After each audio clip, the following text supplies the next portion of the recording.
I'd like to start off by saying something. We started out on a path of double-digit increases when Mike, Scott, and I, actually Mike was on council before I was, and we had a plan. And that plan was to do everything we could to restructure the city, restructure the staffing, restructure the operations to be more in line with the private sector government operations. In other words, we're gonna run the city for best value at the most optimum pricing that we possibly could. And over those, well, it's been more than 5 years because we first went from a $3.7 million budget when I first came on Yeah, in a city couple years council. in a row, we had cuts before the 5 years started. Yeah, Yeah, that was before I was mayor, yeah. and that was on city council.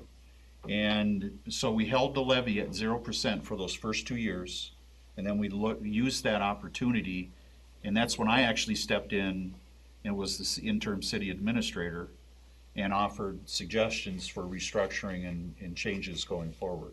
Remember, I was bringing back changes. With this council, Paul just as recently on this council, but the council was able to cut 33.5% out of that original operating double-digit increased budget and levy system.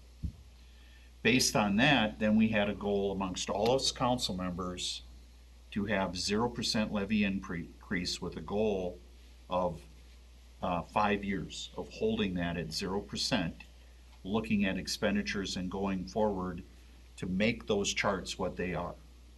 And that's monumental.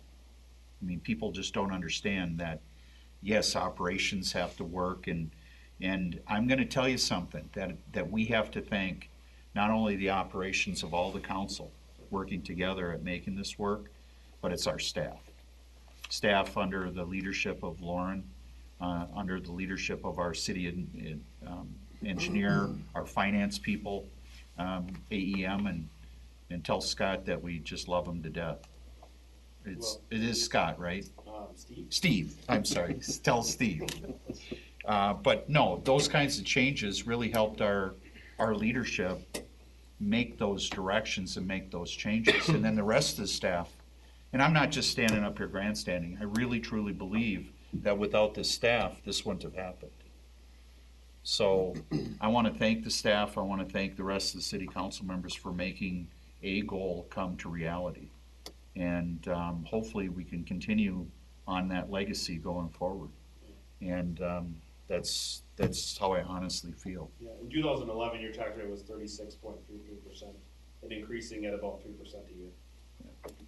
Yeah. So now you're at 22.5.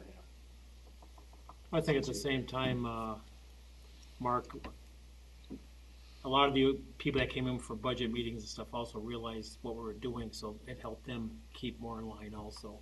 From Public Works, putting off the purchasing of snow plows a year or two. Yeah. So on and so on. I mean, our legal counsel that used to be at every meeting, now they only come when requested to come, or when we have something that we think we're gonna have to have input on. All that stuff saves money, you know, so I think everybody realized that we were trying to hold back the taxes, and everybody fell in line for it. It's the whole staff. Yeah, it's everybody, every last one of them. Scott, do you want to say anything? No, I think you said it pretty well. It's pretty lofty goals. I think we followed through with it. As a matter of fact, I mentioned it before, newspapers coming up and say the sky was falling and we were going to go away as a city, and unfortunately they haven't come to follow up on it. But.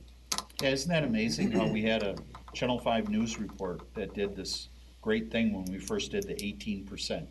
Remember, Channel 5 came here and said, well, how can you guys do it? Is, you know, the volcanoes are going to erupt and the sinkholes are going to fall in and the streets are going to fall in disarray. Right. And now we made almost 34%, holding it at 0%. Crickets. We went from the top third of the highest tax in Anoka County to the lowest, and we've been there now for the last 2 years? 3 years. 2 years. 2 or 3. 2 years for sure. 2 years, okay. So, and hopefully we'll keep on that pace. We'll be reasonable about it, but hopefully we'll look at ways that we can help continue this trend. So, Dan?